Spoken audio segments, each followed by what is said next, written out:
There are several ways people cook, but the goal is to achieve the same thing. Keep it tasty and healthy. I'm Chef Annie Michael, and today I'm going to show you how I make my egusi soup. I have fried beef, Ponmo, also known as cow skin, smoked fried fish, salt, egusi, also known as white seed melon, palm oil, beef stock, chopped red onion, Ugwu, also known as fluted pumpkin, and my cam all-purpose seasoning.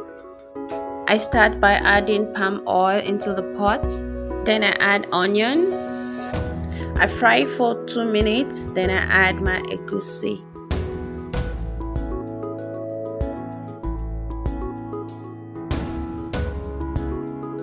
Mix together, then I add a teaspoonful of cam all-purpose seasoning, half a teaspoon of salt. Here I add the beef stock.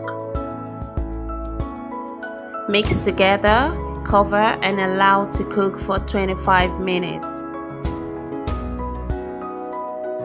I add the Ponmo, smoked fried fish and the beef.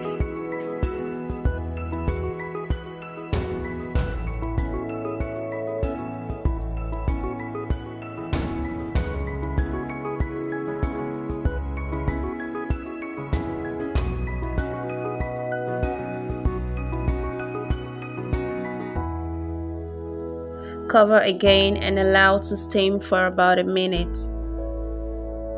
At this point, I add the Ugwu. It's always the last to add so you don't overcook it.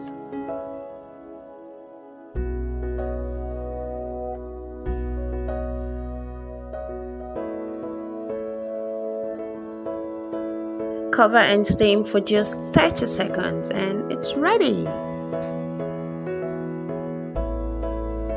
So here you have it, how Cam makes egusi soup using Cam all-purpose seasoning.